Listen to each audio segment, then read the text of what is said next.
سلام، طاهری سفر هستم و با اخبار امروز چهارشنبه 27 می همراه شما. در شهر دوشنبه در یک نشست بین المللی نمایندگان چند کشور راههای مبارزه با قاچاق مواد مخدر را بررسی کردند. در این کنفرانس از جمله نمایندگان کشورهای عضو اتحادیه اروپا، چین و هند و افغانستان و کشورهای آسیای مرکزی حضور داشتند. در همایش دوشنبه حاضرین از وضع ناآرام افغانستان اظهار تشویش کردند که این کشور بزرگترین تولید کننده مواد مخدر در جهان است و گفته شرکتداران ماه‌های اخیر جنگجویان گروه دولت اسلامی در افغانستان جای پا یافتند و در قاچاق مواد مخدر دست دارند، اما به قول نماینده افغانستان این همان طالبانند که قبای دیگر به بر کردند. طالبان و دولت اسلامی کلام مناقشه بسیار جدی ندارند فعلا و به یک قدر زودی ها نمیتونه که دولت اسلامی از عراق و سوریه و شام بیایه و در پهلوی طالبان در اینجا موقعیت بگیره و خود مسلح بسازه و اقدام نظامی کنه. همین طالب است که به اصطلاح لباس خود تغییر داده و شیوه کار خود تغییر داده و به شکل دیگری میخواهد که کاری را انجام بده. با گفته سازمان‌های بین المللی سال 2014 در افغانستان در مساحت 224,000 هکتار کوکنار کاشتند و تقریباً 6,500 تن افیون و تریاک و هروئین و دیگر نوع مواد مخدر استحصال کردند. دسته استقلال تاجیکستان در بازی با دسته الوحده سوریه با حساب 5-3 پیروز شد و به دور 4-1 نهایی جام کنفدراسیون آسیا راه یافت. این بازی شام 26 می در ورزشگاه مرکزی دوشنبه در حضور بیشتر از 17,000 مخلص فوتبال صورت گرفت و قسم‌های اساسی و علاوگی بازی 1-1 مساوی انجام یافت و به فوتبال بازان استقلال میسر شد در ضربه‌های 11 متری با حساب 5-3 رقیبشان از سوریه را شکست بدهند. چون دسته مثل استقلال با اینکه مخلصان میتوانند یعنی بالاتر رود در این مسابقه. امیدوارم که دسته استقلال صاحب جام شود و برای این همه تمنیات را میکنم در دسته. من بسیار متشکرم از بازیگرای خود که بسیار یک بازی خوب نشون دادند. و انا اعتز باللاعبين فريقي وشيء قدموا. و مربی تیم استقلال نیز از هواداران تیم برای دستگیریشان اظهار سپاس کرد و گفت که امیدوار است آنها را در آینده دسته استقلال ناامید نمی کند. Командные действия в обороне, в атаке. Ну, хотелось бы поблагодарить поклонников, болельщиков, которые пришли поддержать нас. Ну и ребят, они показали характер в очередной раз, доказали.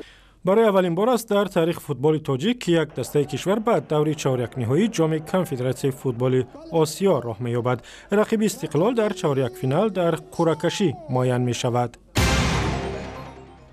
ماموران پلیس شویتزاریا گروه از مقامات فیفا فدراسیون بین المللی فوتبال را با درخواست دادستان‌های آمریکا و با اتهام رشوه‌خواری دستگیر کردند. با گفته دادستان‌های ایالات متحده این افراد از جمله 2 معاون رئیس فدراسیون بین المللی فوتبال از سالهای 90 به این طرف $10 میلیون رشوه گرفته و یا رشوه دادند. بازداشت گروه از مقام‌های فیفا در آستانه نشست این فدراسیون ثروتمند صورت گرفت که روز 29 می برگزار می شود و انتظار می رود سپ بلاتر رئیس بار پنجم رئیس فیفا انتخاب شود. کمیته امنیت ملی تاجیکستان میگوید جریان سلفیه همچنان برای نظم و ثبات و امنیت در کشور خطر ایجاد می کند و پیروانش در گوشه‌های مختلف تاجیکستان هنوز هم فعالیت می کنند. خطر این جریان مذهبی که چند سال پیش به کشور راه یافت در نشست با نام افراطگرایی سلفی، مسائل دولتداری دنیوی و حفظ هویت ملی در دوشنبه بررسی شد. نماینده کمیته امنیت ملی در این همایش گفت با وجود آنکه دادگاه عالی فعالیت سلفیه را در تاجیکستان ممنوع کرده است، پیروان این سازمان در ناحیه‌های رودکی در دوشنبه در اسفره و راغون و حصار فعالیت می‌برند. با گفته مقامات آمدن این جریان‌های مذهبی به تاجیکستان هدف‌های اقتصادی هم دارند. اصلاً هدف نهایی همه گونه روسیاهی‌ها و سیاست‌بازی‌ها در این منطقه سرخلاندن و وارد شدن به ذخیره‌های مادی و استحصالی کشورهای آسیای میانه است. فعالیت جریان سلفیه که از رویه‌های افراطی اسلام به حساب می‌رود 6 سال پیش در تاجیکستان ممنوع شد. در آثارخانه مردم شناسی فرهنگستان علوم تاجیکستان گوشه مخصوصی را برای نمایش لباس‌های ملی باز کردند.